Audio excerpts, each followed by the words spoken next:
dishwashing paste ko. Pritong ulam na masebo, plano ng kaldero. Tanggaling for everyday. Ganyan pag smart ang dishwashing paste. May double tanggaling formula. Tanggal ang sebo, tanggal ang bakterya. Bahit para walang bahit, linis fantastic sa belt. Alang plastic, number one ko to. Tanggaling-galing mo, smart dishwashing paste. ACS. Sa lahat ng bagay, simula pa lang, siguraduhing max protection na. Kasi pag kulang ang proteksyon, baka madaling masira. Sa ngipin, dapat may max protection din. Max sa halaga ng unique toothpaste. With Max Protect Formula, help stop cavities before they start, while keeping breath fresh. Try unique maximum fluoride protection. Para max alaga, max protektado. ACS. May nagbago. May arte. May budget. Akala nyo lang yon. So solid. White rose papaya, wow, white rose. White rose papaya, wow, white rose. White rose papaya. May glow up with a white rose papaya. White rose papaya. May puti power times 2 kasi may papaya at niacinamide. May shea butter and tea tree oil pa. Kutis sulit ang glow May up. glow up with a white rose papaya. White rose papaya. Kutis sulit ang glow up. ACS. Halina't gumising sa isang masaganang Pinas, kung saan may bayanihan, kasama ang mga nagtataguyod sa ating agrikultura. Kasama ka rin dito, ikaw mismo. Dahil sa masaganang Pinas, lahat tayo may benepisyo. Tuwing Sabado, alas 10:30 ng umaga. Samahan niyo kami at ang Department of Agriculture sa isang oras na talakayan ng higit na mahahalagang usaping pang-agrikultura. Masaganang Pinas sa DZRH. Tara na, halika na, tayo na sa masaganang Pinas. Sa puso ng kalikasan, natatangi ang prutas ng mangosteen.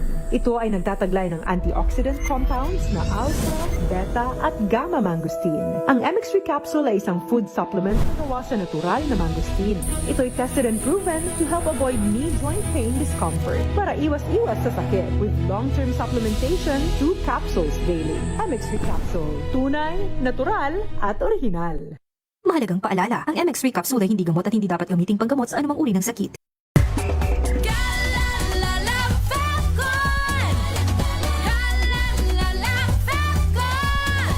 Ang bango ng sampayan. Tara na magsayawan. Calafabcon, amoy nakaka-joyful!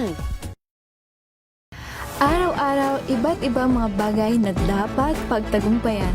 Ang subok kong partner ay MX3 Capsule.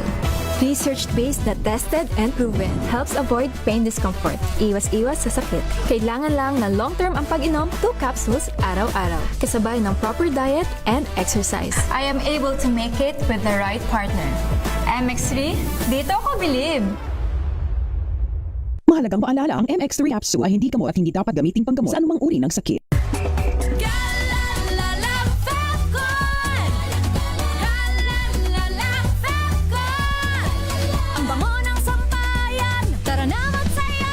Calafabcon, amoy nakaka-joyful!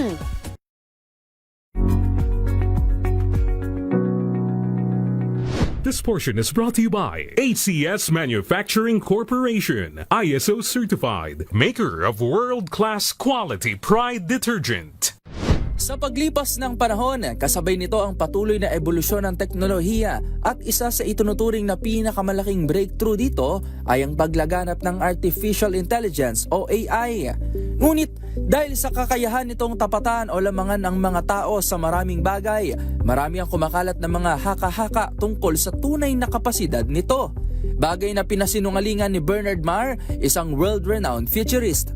Una, ang AI raw ay matalino, patas at walang bias. Ayon kay Marr, ang katalinuhan ay katangiang likas sa mga buhay na nilalang at ang kakayahan ng AI na makapag-produce ng mga output tulad ng tao ay nakabatay pa rin sa algorithm na gawa rin ng tao. Ito ang dahilan kung bakit hindi masasabi na walang kinikilingan ang AI.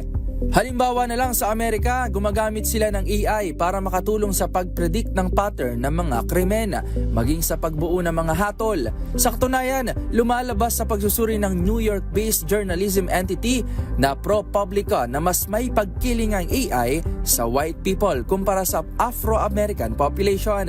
Dagdag pa nito, nakaspecialize rin ang trabaho ng machines at malayo pa sa realidad na magkaroon ito ng kakayahan na kopyahin ang natural instincts ng isang tao o kung tawagin nila ay General AI. Pangalawa, ang AI raw ay magte-take over daw sa mundo. Tulad ng maraming bagay sa mundo, nilinaw ni Mar na walang nakakaalam kung saan patungo ang AI sa mga susunod na mga taon. Gayunpaman, katulad ng iba pang social structures at constructs na mayroon tayo ngayon, nakadepende pa rin sa atin ng pagre-regulate nito. Bilang mga tao, nakikita natin ang benepisyo ng AI sa buhay natin at hawak natin ang responsibilidad na patuloy itong pagyamanin para sa ikabubuti ng lipunan at pigilan ang pang-aabuso rito. This portion is brought to you by ACS Manufacturing Corporation, ISO certified, maker of world-class quality Pride detergent.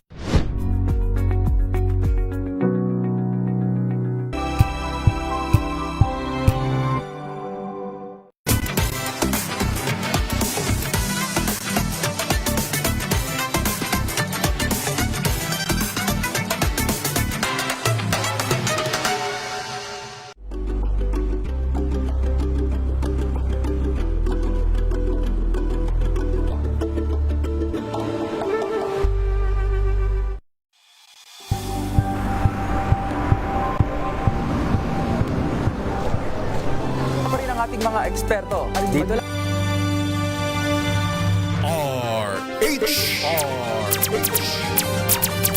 Pilipinas, oras po natin 13 minuto makalipas ang 10:00 ng umaga.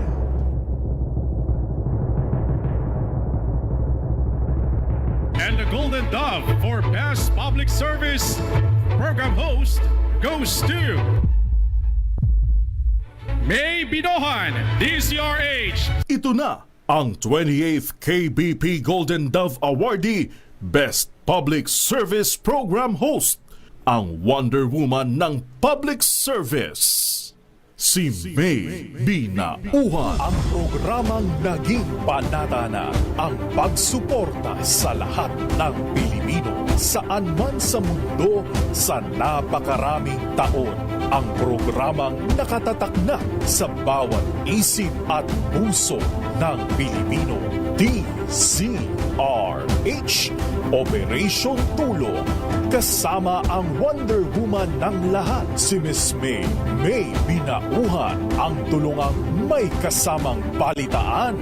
Live sa DZRH Radio, DZRH TV at online DZRH Operation Tulong.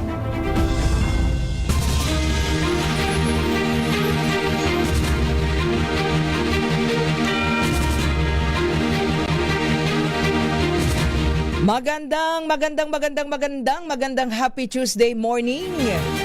Ikasyam na po tayo sa buwan ng Hunyo. It's June 9, 2026 mga kaibigan. Muli samahan niyo pa rin po yung lingkod May Binauhan dito po sa DZRH Operation Tulong. Siyempre una sa Pilipinas, una sa Pilipino. Ayan, maraming salamat sa aming ipiwi na Perles Oro kahapon ha, sa pag-alalay. But anyway, andito na tayo, we're back. From Olongapo City, Bataan, libreng sakay, hatid sa atin ng Aboitiz Power.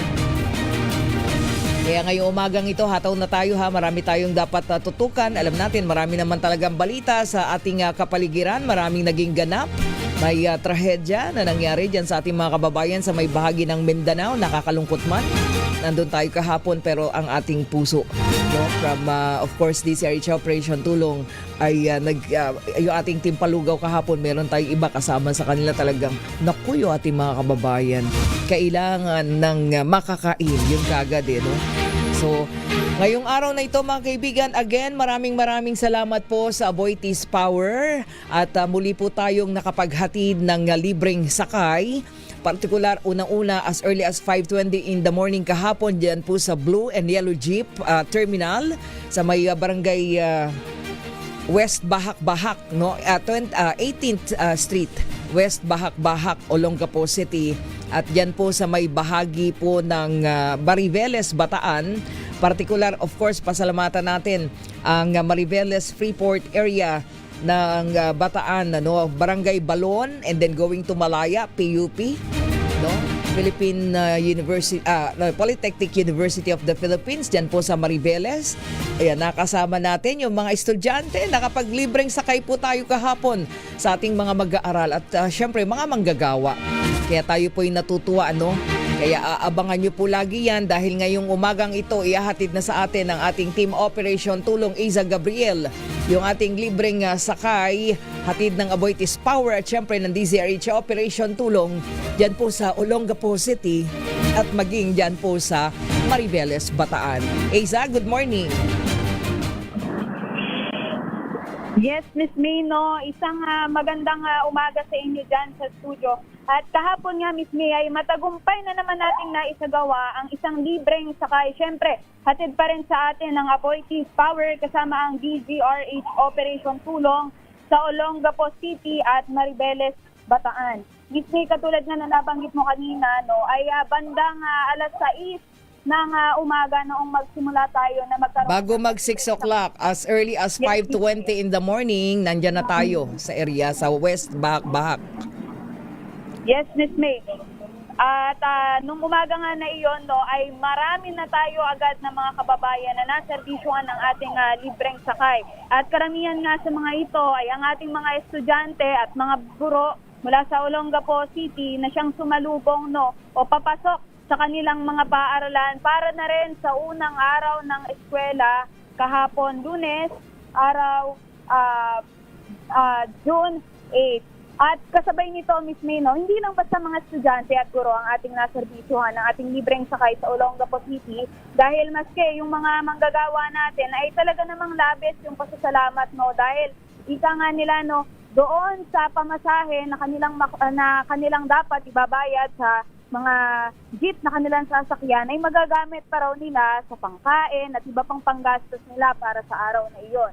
Kasabay din ito, Miss May, no, pagsapit ng hapon naman ay agad din na rumatsada ang ating team patungong Mariveles, Bataan kung saan naman natin isinagawa ang ikalawang bugso ng ating libreng sakay. At karamihan nga ng ating mga naserbisyuhan doon ay mula mga mag-aaral mula sa Polytechnic University of the Philippines, Bataan Campus, na kung saan Miss May ay bukod sa ating palibreng sakay ay siyempre meron din tayong hatid na mga system palamig para sa ating mga driver at estudyante. At sabi nga din ng ating mga kuyang driver doon noong araw na iyon, bukod sa labis ang pasasalamat nila sa naging libreng sakay natin, ay labis din daw yung saya nila dahil bago pa man tayo magtungo doon kasama ang Aboitiz Power, no, ay mayroon na rin daw palang unang naipamigay sa kanila ng Aboitiz Power, bagay na labis nilang ikinatutuwa dahil dahil sa patuloy na suporta sa kanilang mga simpleng mga driver ng Aboitiz Power. Miss May, nais lang din natin pasalamatan, no, mga nakasama natin kahapon. Una na dyan, siyempre, ang ating Team Palugaw, si Kuya Mulong Resede, si Tita Orly Tizon, si Kuya Miko Derilon, at siyempre yung dalawa nating intern mula sa Bulacan State University, si Elaine at si Jonel, na talaga namang game na game din sa atin, no, na nakisaya sa pagtawag ng pasahero, sa pag-assist sa ating mga driver, hanggang sa pamimigay ng ating mga papremyo, hatid pa rin sa atin ng Aboitiz at siyempre ng DZRH.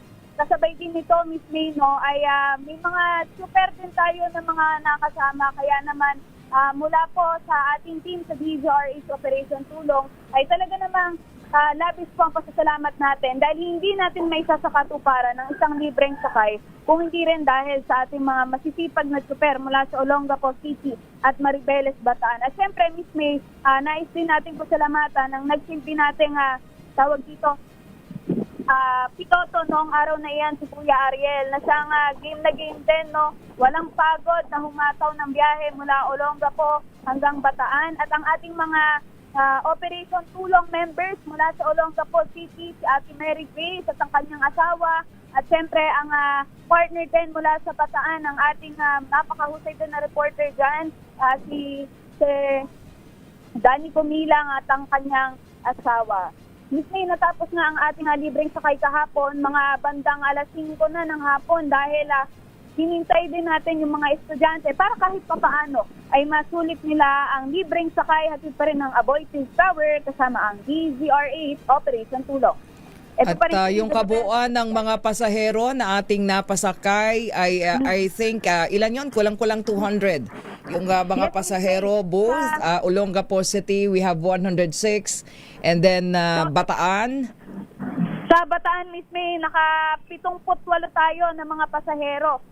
Kaya naman madami din yung ating na-cater na mga estudyante. At nung mga bandang 5:00 na nga, yun, doon natin mas nasulit dahil doon ang dagsa ng bugso ng estudyante mula sa PUP o Polytechnic University of the Philippines, Bataan Campus, Miss May. Oo, kaya maraming salamat sa ating nagsilbing guide sa Bataan lagi-lagi.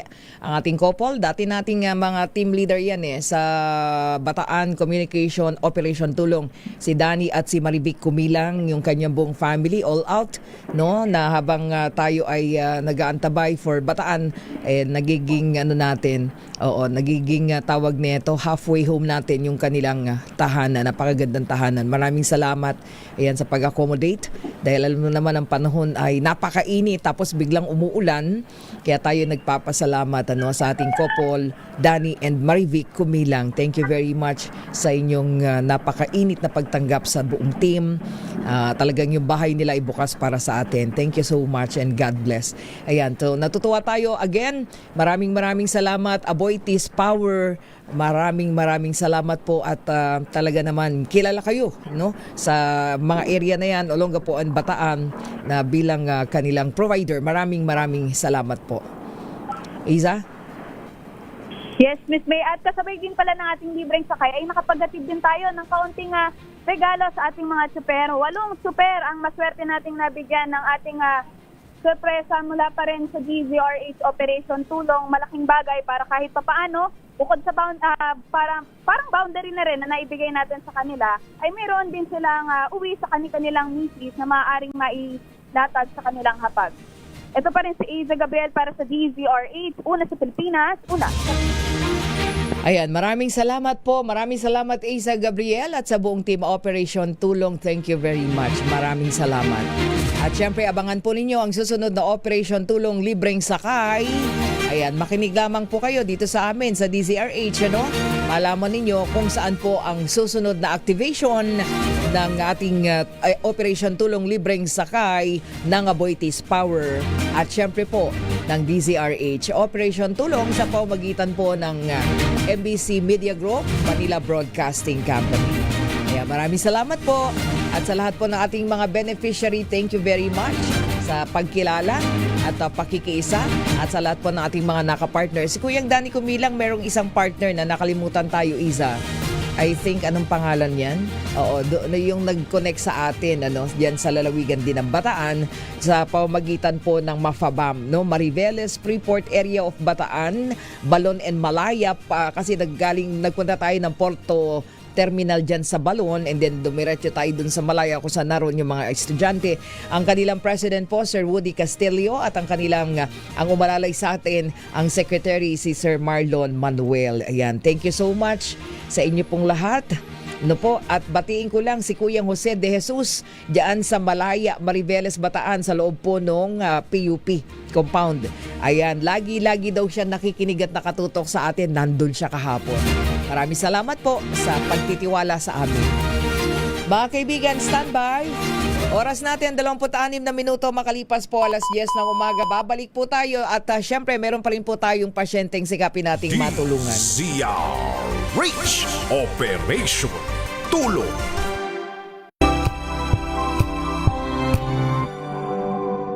Hello, Washi! Laundry day na naman! Yay! Anong meron? Mancha ng chocolate, putik, may libag pa! Kaya natin yan! With Pride Washing Machine Detergent, may triple stain away formula. Tanggal ang makapit, madikit at malupit na dumit mancha. Kaya easy-easy ang labada. Mula noon hanggang ngayon. All you need is pride. All you need is pride. ACS. May nagbago. May arte. May budget. Akala nyo lang yon. So solid. White rose papaya, wow, white rose. White rose papaya, wow, white rose. White rose papaya. May glow up with white rose papaya. White Rose Papaya. May puti power times 2 kasi may papaya at niacinamide. May shea butter and tea tree oil pa. Kutis sulit ang glow up. Glow up with white rose papaya. White Rose Papaya. Kutis sulit ang glow up. ACS. Galalala Fapcon. Galalala Fapcon. Ang bango ng sampayan. Tara na magsayawan. Kalafabcon, amoy nakaka-joyful.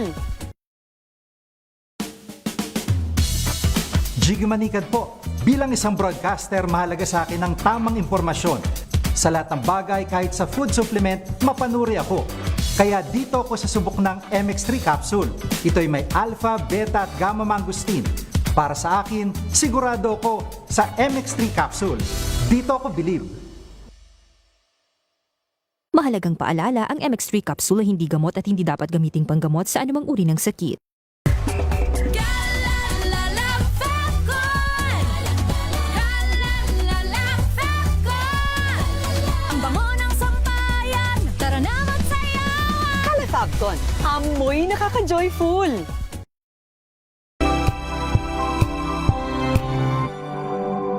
Wow, ang saya. Isang barangay na labada, puro mancha pa. Goodbye, pahinga. Mommy, isang laba lang yan sa Pride Bar Blue. May powerful stain-away enzymes na malupit sa dumit mancha. At di masakit sa kamay. Isang laba lang yan. Hello, pahinga. Hello, Pride Bar Blue. ACS. Maulan man, no worries na amoy kulog ang damit. Charm Fapcon. Bangong kumaka-bloom. Tanggal amoy kulog sa bango ng charm. Kaya gamit ko, Charm Fapcon with Bloom Fresh Technology. Kills 99.9% of kulob-causing bacteria. May aroma burst pa of thousands of flowers and berries. Ang sampay sa loob, no amoy kulob. Bangong kumaka-bloom sa charm. Charm Fapcon. ACS. Tinesting, sinuri, siniyasan. Ang resulta? Super effective ang Shield sa pagpatay ng bakterya at virus. Shield Antibacterial Soap. Believe ang mga eksperto sa Philippine Nurses Association. At si Mami. Tiwala ako sa Shield. Shield Antibacterial Soap. Napatunayang mabisa. Ang mga nurse, tiwala. ACS.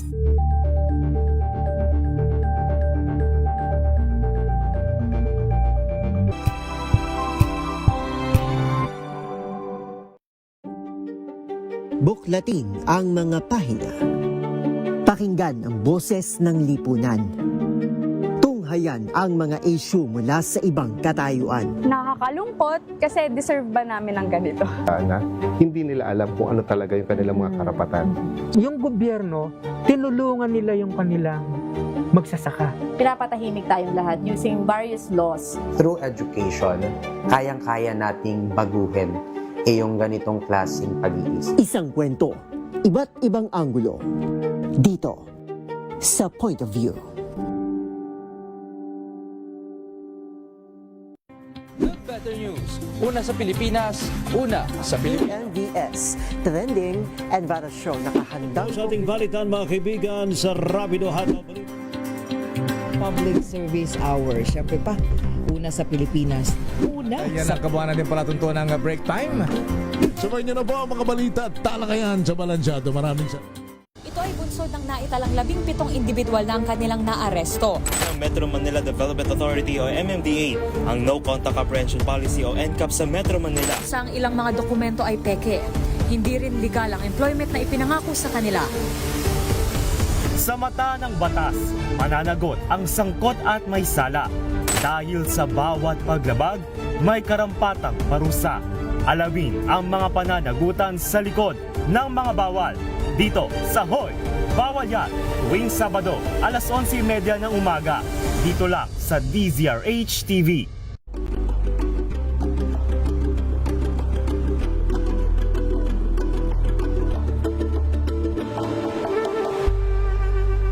Tumunog na ang gandingan para sa kalikasan. Ang nagkamit ng parangal bilang Best News Anchor ay walang iba kundi si Angelo Palmones ng Magandang Umaga Pilipinas, DZRH Radio 666 kHz.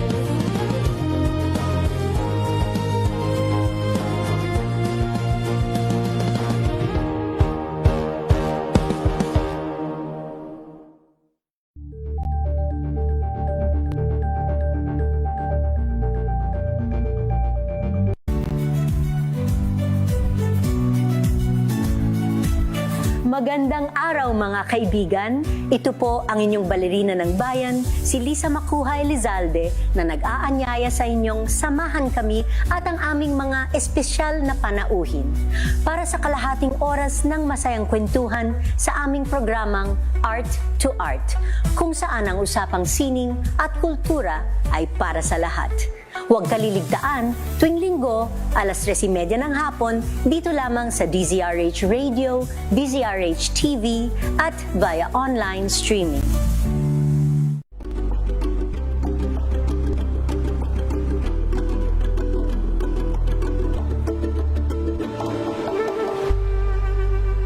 We've got you covered. From the hottest hits, exclusive interviews, kilig to the bones fan meet experience, and hataw performances of your favorite stars. Saturdays, 12 noon, dito lang sa DZRH TV. Samahan niyo po ako hanggang 7:30 ng gabi. DZRH Usapang Liga. Magandang gabi Pilipinas, Metro and Mega Manila, nas extension sa DZRH at RH2. Naray si Mayan. At Kisses Hubson. Para sa DZRH, una sa Pilipinas. Una sa Pilipino. Curious ka ba sa maraming bagay? Kami na ang bahala dyan. Aalamin, tutuklasin at bibigyang linaw namin ang mga katanungang bumabagabag sa inyong isipan. Sa programa kung saan ang bawat sagot ay galing lamang sa mga eksperto. Ang Expert's Opinion, tuwing linggo alas 3 ng hapon, dito lang sa DZRH TV.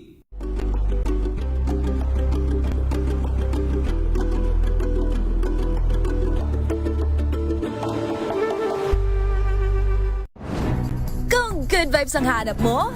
Dito ka na sa sigurado! Mula sa mga istoryang nagbibigay ng inspirasyon hanggang sa mga kwentong may dalang solusyon. Mga balitang pampagaan ang pakiramdam at pampaganda ng araw. Hindi lang ba sa good news, kundi the better news. Mula Lunes hanggang Biyernes, 1:00 ng tanghali sa DZRH TV.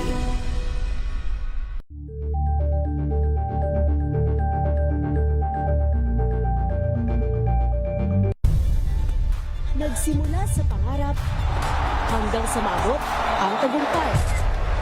Iba't ibang kwento, iba't ibang mukha ng atletang Pilipino. Mas pinatindi.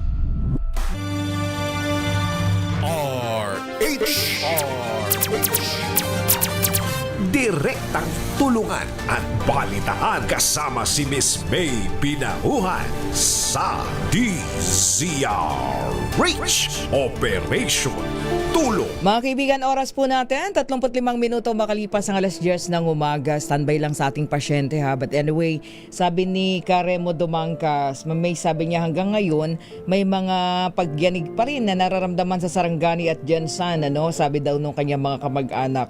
Particular dyan din sa Polomolok, South Cotabato. Of course, meron dahil sabi nga po ng PHIVOLCS, dahil dun sa malawakang pinsala po na idinulot ng magnitude 7.8 na lindol na tumama tumama nga po diyan po sa bahaging yan ng Mindanao, patuloy na makararanas, no? Patuloy na nakararanas ng malalakas na aftershocks, no? Kasunod nga po niyang lindol na yan, ano? Dahil unang-una, kabilang doon sa mga nasirang structure, kahapon nandyan kami sa Olongapo Bataan, no? Olongapo din to Bataan, nakita natin talaga yung nakakapanghilakbot panoorin, ano? Yung mga bumigay na mga structure, yung Tapon Bridge daw dyan sa Glan, Sarangani, no? Yung 4 na palapag na school building ng Notre Dame of the Djangas University, ayan, na meron ding mga school, tawag nito, mga rooms, at may mga malls, may restaurants. Tapos diyan sa General Santos City, ang bumagsak po, no, yung kisame daw at glass panel ng General Santos International Airport. Gumuha naman yung isang supermarket kung saan merong 5 na-trap. And then bumagsak din po yung gusali ng RD Plaza dyan sa General Santos City, kung saan naroroon po ang aming ang ating mga sister station ng Love Radio General Santos City at ang DZRH News FM. Nakita nyo naman yung tawag nito, yung fast food chain dyan, yung Jollibee. Makita nyo, nandun po ang ating mga station na yan. Nakakalungkot, ano? And then buong kisame daw ng Holy Cross Parish dyan po sa Jansan, bumagsak din, no? And then natumba yung malaking krus na nasa tuktok nung pong gusali ng University of Santo Tomas Jansan. And then sa Davao may mga condominium, ano? Isang condominium dyan sa may CM Rector Street ang nakitaan po na mabitak habang bahagya din gumuho yung isang boarding house sa distrito ng Agdao. So, and then isinara po pansamantala, no, sa traffic yung tinatawag na Bolton Bridge sa may Coastal Road nung mapinsala nga po at magkaroon ng mga biyak, no. Ganun din yung tukay sa Kilometer 8 Matina Pagni Bridge. So nakakalungkot, pero syempre merong mga serye ng aftershocks po na nararanasan, ano, particular dyan sa Sarangani, dahil nga po 7.8 yung magnitude po ng lindol at ang lalim niya 33 kilometers, no, 33 kilometro, and then ang sentro niya offshore po area malapit sa Maasim, Sarangani. So meron mga nakita nila, pati nakita din natin yung mga waves, no, meron mga naitalang tsunami waves, no, and then sabi nila parang 1.4 meters sa ilang sea level monitoring stations. So yun po yung naging sitwasyon kahapon. Kaya tayo po mula po sa MBC Operation Tulong na, no, kabuuan po ng Manila Broadcasting Company, hindi lang po ang DZRH Operation Tulong, kami po ay nananawagan ng donasyon. Ano po? Our call for donation para po sa mga naapektuhan ng magnitude 7.8 na lindol dyan po sa Mindanao. So sa ating mga kababayan na may mga gininto ang puso at mukhang agad-agad pa-partner ang ating team Lingkod Lapid ng Senator Lito Lapid, ano, sikapin nating makatugon. So call for donations po tayo para po sa mga biktima po ng malakas na lindol na yan dyan po sa may bahagi ng Mindanao. Sa mga maaari pong tumugon, pwede po kayong magpadala any amount, mapagsama-sama po natin yan. Metrobank account po, MBC Operation Tulong, ano, Incorporated ang ating pong account name. Ayan, at paki-flash na lang sa ating television screen ang ating call for donations. Metrobank account MBC Operation Tulong Inc. 6407-640-086412. And then sa ating pong BDO Peso account MBC Operation Tulong Inc. Ayan, 30-508-035-635. So, and then you can now send donations via QR code. Ayan po, nakikita po ninyo sa inyo pong mga television screen, GPMBC Operation Tulong Inc. Yan po, pwede po kayong magpadala ng inyo pong mga donasyon. Pagsamasamahin po natin yan at dadalhin po natin yan po sa ating mga kababayang naging biktima po ng malakas na pagyanig sa may bahagi po ng Mindanao, no? Particular of course ang General Santos City, of course lalawigan ng Sarangani and other parts. So yan po, ano, para sa ating mga kababayan na maaari pong tumugon. Again, lang yung ating QR code. Pwede po kayong magpadala. No po, At alam naman natin na ating mga tagapakinig at ating mga manonood dito po sa DZRH, and of course sa atin sa Operation Tulong, talaga namang bukas palad para po sa mga nangangailangan. So yan po, pwede po kayong magpadala ng inyo pong mga donasyon. Ulitin po natin, ayan, Metrobank account, naka-open po yan. And then the BDO Peso account po natin. Ayan. And then of course, pwede na kayo magpadala ng donations via QR code. Ayan po, nakikita ninyo sa inyong mga television screen. So, QR code, and then you can send amount para po madala natin. Agad-agad makapunta tayo. Kasi pag nakikita natin yung nangyari, grabe Ayan, anyway, tayo po, mga Pilipino, kapag ka po ganyang pagkakataon, talaga nagsasama-sama, ang mga puso po ay iisa para makatulong sa ating pong mga kababayan, lalong-lalo na po yung mga naging biktima po. Mga kaibigan, oras po natin, 42 minuto makalipas ang alas 10 ng umaga. Standby lang po ha, babalik po tayo saglit lamang. DZRH Operation Tulong.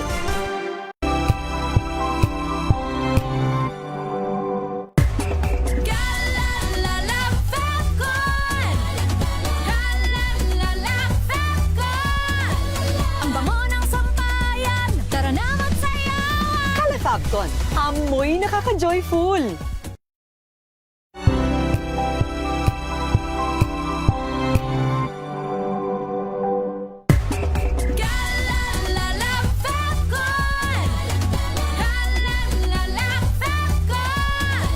Ang bango ng sampayan, tara na magsayawan. Kala Fabcon, amoy nakaka-joyful.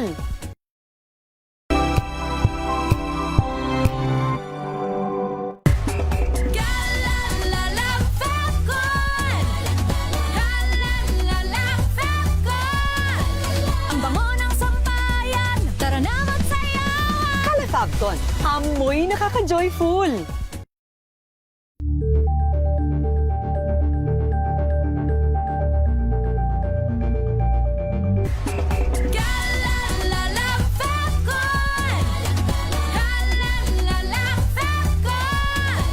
Ang bango ng sampayan, tara na magsayawan. Kala Fabcon, amoy nakaka-joyful.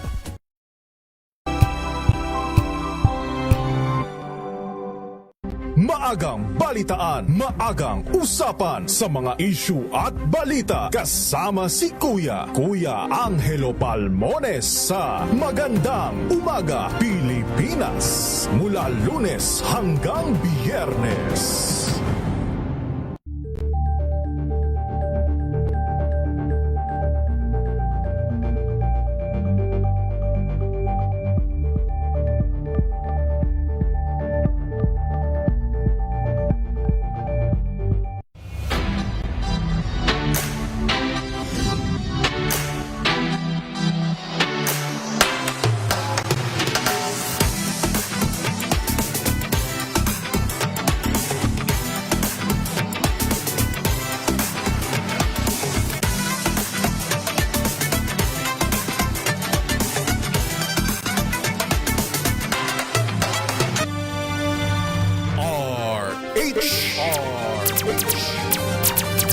Direktang tulungan at balitaan kasama si Miss May Pinahuhan sa DZRH Operation Tulong. Oras po natin, 44 na minuto makalipas po alas 10 ng umaga. At standby lang ang ating pasyente maya-maya, 45 years old, si Ate Desiree De Leon, komandante, taga Boracay Island, Diyan po sa Malay, Aklan. Alamin natin maya-maya anong kanyang inilalapit sa Operation Tulong. Puntahan muna natin ang ating Team Operation Tulong sa ating pong, again, pamimigay ng paghandog po, ng dagdag para po sa hapagkainan ng ating pong mga kababayan na iniinda ang mataas na presyo ng mga bilihin, mataas na presyo ng gasolina. Alamin natin nasa ng ating Team Operation Tulong sa pamagitan ni Isa Gabriel. Balik natin sa Isa. Isa?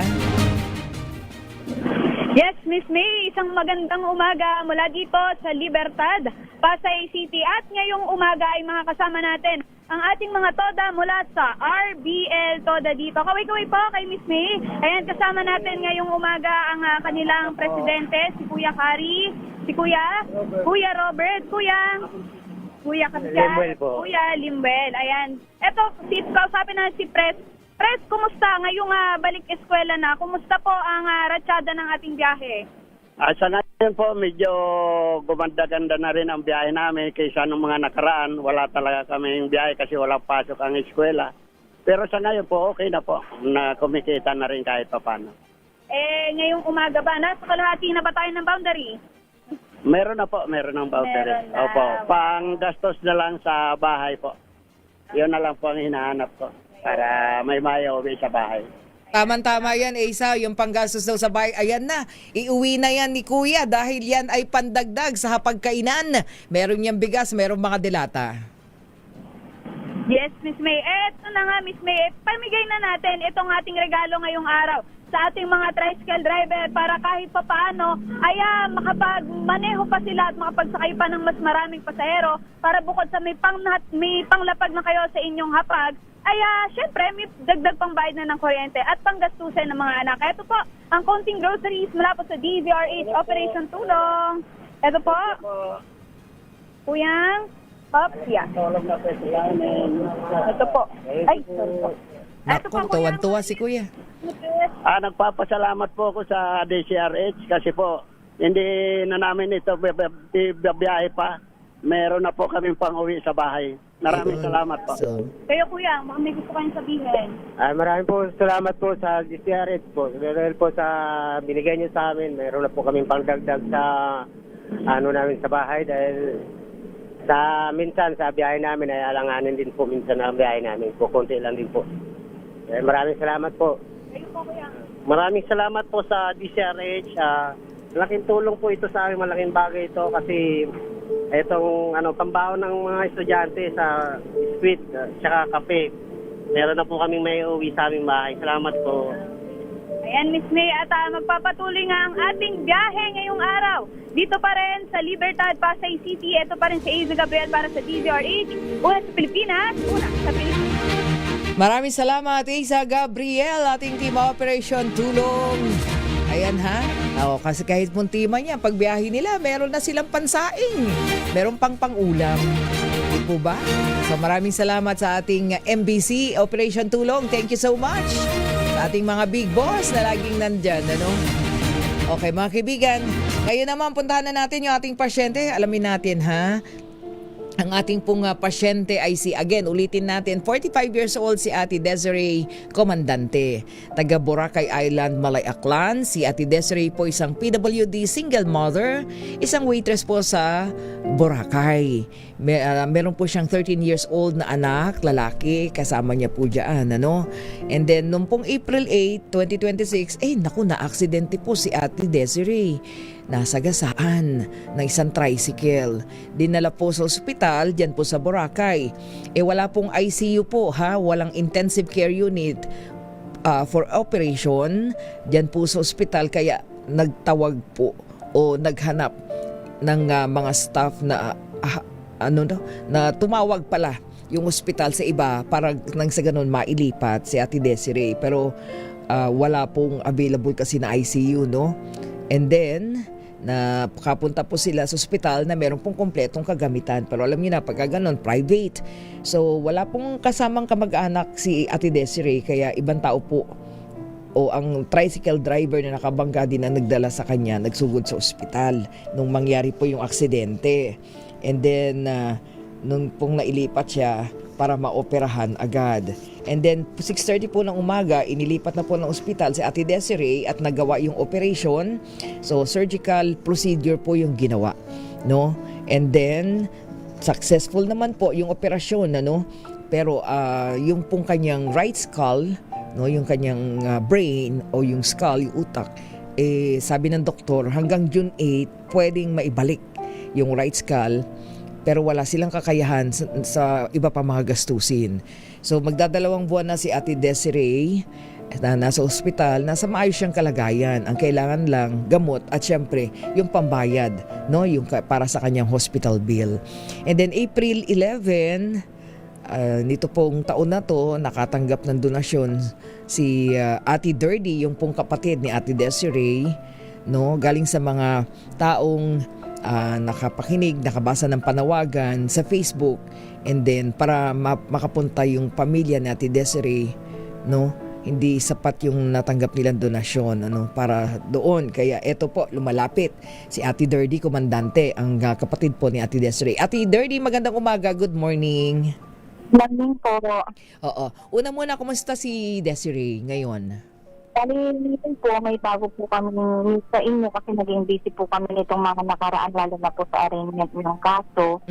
So, may bago pong detalye tungkol po sa ate ko. Andito na din po siya katabi po. Okay. Oo. So ngayon, hindi pa rin nakakalabas, tama ba? Opo. Nung huli po natin pag-uusap, hindi pa po nakalabas. So, pinatawag kami ng ospital. So, pinayagan po kami lumabas, pero promissory notes at tumutubo po every month, 1% po nung ang natitira po namin doon ay 363. So, ang ano po ng hospital is every month is 1% po ang tubo. Okay. Nung 353. Oo. Yun po. Oo. Anong ospital nga? Nasang ospital siya? Asia Pacific Medical Center po sa Tulibo, Aklan. So yan kasi yung may facility para maoperahan agad, 'di ba? May gamit. So doon siya. So ngayon ang inyong remaining hospital bill balance ay 300,000 plus. Opo, pas every month po is 1% na tubo po sa ospital. Pero hanggang ngayon po, hindi pa po namin nabalik yung right skull niya kasi kailangan po, mabuo po muna namin yung natitirang balance po sa ospital bago pwedeng maibalik yung skull. Ibig sabihin, ito yung nakikita natin na picture niya ngayon. Kailangang so another operation yan, di ba? Another operation po, ang 2 months po na binigay ng doktor sa amin is noong June 8 po. Kaya lang po, hindi pa rin kami nakakabayad sa hospital po. Pwede ba yun na kahit paano, hindi ba emergency na dapat may balik agad yung right skull niya? Hindi naman? Ano po, kailangan po kasi po may parang expiry date po din yung buhay po ng skull. So yung skull po kasi andun po sa hospital sa Chiloy po nakalagay, hindi po siya pwedeng mawala sa lamig po. So, kailan dapat pinakamabilis na panahon, di ba? Opo, nung June 8 po yung ngayong week po, nag-iintay pa kami kung may donasyon at mapakalibo po ako ang hirap din po ng pamasahe Oo. Opo. So, 300,000 ano? Yung kailangan nyo mabayaran, and then of course pag nabayaran yon, ibabalik na yung right skull niya, and then another ulit yun, di ba? Magkano daw yung gagastusin pa? Hindi pa po nila sinabi sa amin kasi tinanong namin para mapaghandaan nga. Ang sabi nila sa amin is unahin yung mabayaran yung balance. Oo, nakalapit na ba kayo sa lahat na pwedeng lapitan? DSWD National, DOA, PCSO po. okay na. Oo, so naibawas na kaya naging 300,000. Opo, from almost 1.8 million po yung naging bill namin Oo, so 300,000 para nang sa ganun may sagawa agad manawagan tayo muna unang-una at hingi tayo ng tulong para nang sa ganun. Baka may mabubuting kalooban makatugon na Ate Dirty. Ate ko okay lang po siya yung manawagan para sige, okay ba sa kanya? Sige. Okay. Ate Desiree, good morning. Magkaya po ko yung malapit ng hinis ako ng tulong para makabayad sa payag namin tulad na yung wala pa taon trabaho. Oo, ate. Okay. Budget ko. Oo. Kaya na nakikiusap pa ako kung hindi ko na tulong. Ate Desiree, kumusta ka na? Kumusta ang yung nararamdaman mo? I mean, kasi hindi pa nababalik yung right skull mo di ba? Anak pa rin po ako nag-aaral. Pasukan sa school. Kailangan ko rin po saka wala pong trabaho. Oo. At bago magkaroon. Oo. Siya mo, amot doon sa mga nakikinig, Ate Desiree, ng iyong panawagan. Ayan mga kaibigan, si Ate Desiree na naghihintay po ng pagkakataon na siya matulungan dahil kailangan niya po mabayaran daw muna yung Asia Pacific Medical Center doon sa 300,000 plus na pagkakautang bago maibalik yung kanyang right skull na unang inoperahan dahil nga doon sa aksidente. No? At doon po sa mga maaring tumugon, pwede po kayong magpadala sa GCash account po ng DZRH Operation Tulong. No po, any amount pagsamasamahin po natin para nang sa ganon ating pong matulungan si Ate Desiree. No? DZRH Operation Tulong GCash account 0956-197-9471. 0956-197 yan, 197-9471. Pakilagay po ang pangalan Desiree Comandante, no? Desiree Comandante. Okay, Ate Desiree, basta magpapalakas ka ha. Para nang sa ganun at may awaan Diyos maraming may mga mabubuting kalooban makatulong, ano? Okay, Ate Desiree, tanggapin mo muna ha, doon sa regular na binibigay natin na donation everyday ng Senator Lito Lapid, 2,000 pesos. Baka meron ka mga bibilhing gamot na po, ay ibibigay natin sa iyo. At ang 3,000 pesos mula sa MG Forex, no? So, kabuang 5,000 pesos muna at maipadala kagad-agad namin sa iyo. At baka nakikinig ang Senator Lito Lapid, pakiusapan mo, hingi tayo ng tulong at baka kahit papano yung GL na i-refer sa kanyang opisina, makatulong dun sa kakulangan mo. Go ahead, Ate Des. Sa pagtulong nyo, malaking tulong, biyaya po rin magamit ko po sa aking, sa pagkaka-oxygen ko po. Salamat po. Okay, sige, pagaling ka Ate Des ha. Pagaling ka. Okay, balik mo kay Ate Derdy. Ate Derdy. Opo. Ayan, okay. So doon sa mga maaring tumulong, pwede naman. Hindi pa kayo nakalapit, no? Doon sa iba pang pwedeng lapitan, pwede naman ang guarantee letter, no? Opo, pwede po. Oh, sige, hingi tayo ng tulong at tayo magbakasakali doon sa ibang mayroon pa mga guarantee letter, ha? Pakiusapan natin, no? At maantig yung kanilang puso para nang sa ganun maibalik na yung right skull ni Desiree. Kasi sabi mo nga kailangan agad maibalik din agad yan at merong yan. Kaya hanggang kailan daw hanggang kailan yung binigay na palugi? June 8 po, balik ako sa June 8. So, kayang week na po sisikapin ko na makiusap ulit kung pwedeng ibalik. Kaya lang po talaga nakailang beses na po kami ay bayaran po naman yung balance talaga for another operation. Sige, tayo'y sikapin natin makahingi ng tulong. Okay? Ate Derdy? Ayan. Yes. Okay. Sige po. Si Ate Derdy Comandante, no? Kapatid po ni Desiree De Leon Comandante. Tulungan po natin mga kaibigan. At biro nyo yun hindi maibalik yung right skull niya na inoperahan kasi po kulang pa yung kanyang bayad. Hindi ba pwedeng opera muna ha? Asia Pacific Medical Center dyan po sa Aklan. Ayan, sige. At baka nakikiniging ang butihing Supremo Senator Lito Lapid. Maraming salamat ha. Makapagbigay tayo doon sa iyong regular na donation pero sana mailapit ulit natin ito para nang sa ganun magawa na yung operation. Okay? Sige, Ate Derdy Comandante, maraming salamat. Of course, MG Forex. Sir Michael is my guy. Thank you so much po ha. Salamat po. Dan sa mga tutulong, God bless you more. Mga kaibigan, bago tayo maubusan ng oras, meron tayong mga report muna, sandali lang. At ipasok na natin, DOTR Chief, Kaap, DG, in-inspection daw yung pinsala sa 7.8 quake dyan sa General Santos Airport. Alamin natin ang update sa balitang yan, RH15, Giselle Ricafort. Giselle? Inspeksyon ni Transportation Secretary Giovanni Lopez ang General Santos Airport matapos umuga ang magnitude 7.8 na lindol. Kasama si Kaap Director General Raul Del Rosario, personal na inalam ng mga opisyal yung lawak ng pinsala ng pagyanig sa paliparan. Sarado pa sa commercial flight ang airport pero nananatiling bukas na government at humanitarian flight para masiguro yung tuloy-tuloy na relief operation.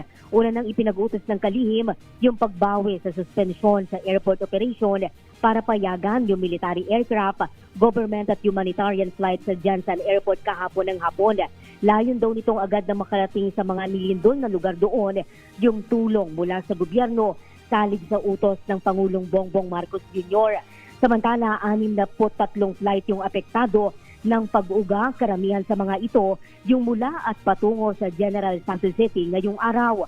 Kabilang sa kanseladong flight ngayong araw, yung 6 na biyahe ng PAL Express Cagaya ng 2P2357 mula sa Cebu patungo sa Jensan, 2P2358 Jensan patungo sa Cebu at yung 2P2455 Manila Angeles City.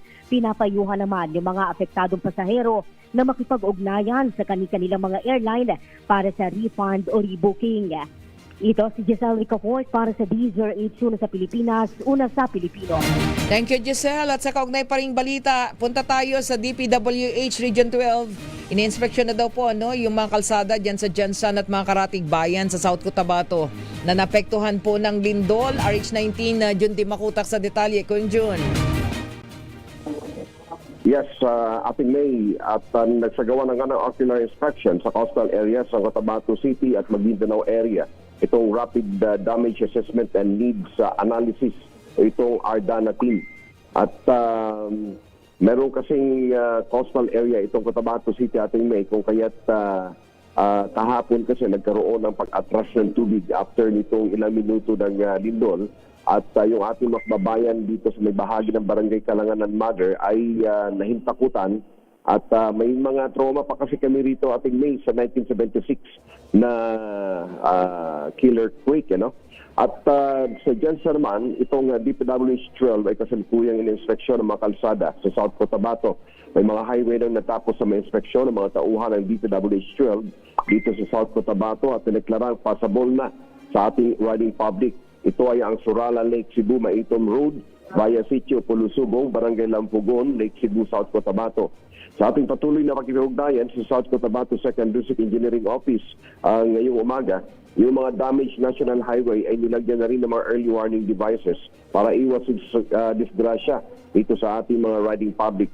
Habang nakadeploy na rin ng mga kinakailangang equipments para sa clearing operation. Ito yung mga nakikita natin nagtatrabaho dito sa mga highways na mayroong damage at nagiging sanidi ito na medyo nakaka-traffic sa mga areas na ito.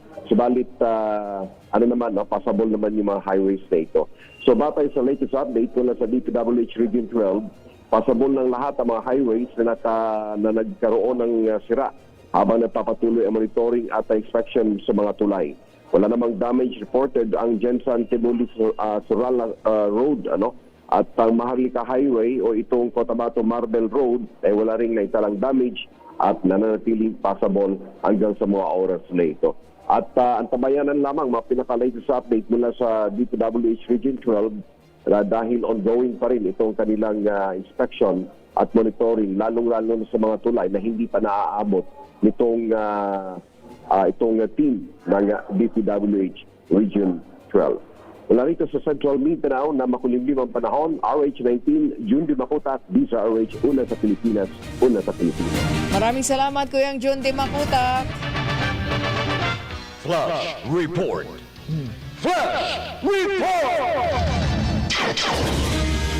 Mula Mindanao, balik tayo dito sa Metro Manila, sa Maynila. Ang kinatawan ng 6th District po ng Maynila, si Representative Benny Abante, naghain na po ng reklamong cyber libel at libel laban daw po sa 18 Maleta Boys at kay Attorney Baligod. Alamin natin ang detalye, RH9, Tina Nolasco. Tina? May nagtungo ngayong araw dito sa Manila City Office of the Prosecutor Office si Manila 6th District Representative Benny Abante upang maghain niya ng reklamong cyber libel at libel laban sa 18 Maleta Boys kay Atty. Levito Baligod at DWSI. Ang media outlet umanong nagpakalat ng nasabing akusasyon na tumanggap siya ng maletang may lamang mga pera na nauugnay sa flood control scandal. Naniniwala si Abante na politika lamang ang dahilan sa likod nito na layong sirain ang kanyang pangalan. Nabatid na ang kongresista ay chairman ng House Committee on Human Rights at kilala sa pagsulong ng pananagutan sa nangyaring extrajudicial killing sa ilalim ng nagdaang Duterte administration. Ito si RH19 na Dulasco para sa DZRH, una sa Pilipinas, una. Maraming salamat Tina Nolasco at sa pamagitan po ng balitang yan, pansamantala muna tayo magpapaalam pero tutok pa rin po kayo sa mga update na mga ganap natin sa ating pong bansa. Lalong-lalo na po ito nga pong ating sinapit na trahedya ng malakas na lindol dyan po sa may bahagi ng Mindanao. Again, ulitin po natin, sa mga may mabubuting kalooban, pwede po kayo magpadala ng inyo pong mga cash donation sa ating pong Metrobank account, MBC Operation Tulong Inc. at MBC Operation Tulong Inc. pa rin sa BDO Peso account, or else you can now send donations via QR code. Ayan po, makikita po ninyo sa inyong mga television screen. Any amount, pagsamasamahin po natin, madala po natin sa ating mga kababayan dyan po sa may bahagi ng Mindanao. Pansamantala, sa pangalan po ng buong pwersa ng DCRH News Center, DCRH Operation Tulong Ipiwiwi na Perlesoro, sa ating mga practicumer OJT, maraming salamat. Het Del Moro, RHTV, ako naman may binauhan para sa DZRH, una sa Pilipinas, una sa Pilipino. Babalik ako mamaya alas 3 hanggang alas 4 ng hapon sa Public Service Hour. Susunod na po, inaabangan yung drama love story, Ikaw Lamang sa Buhay Ko.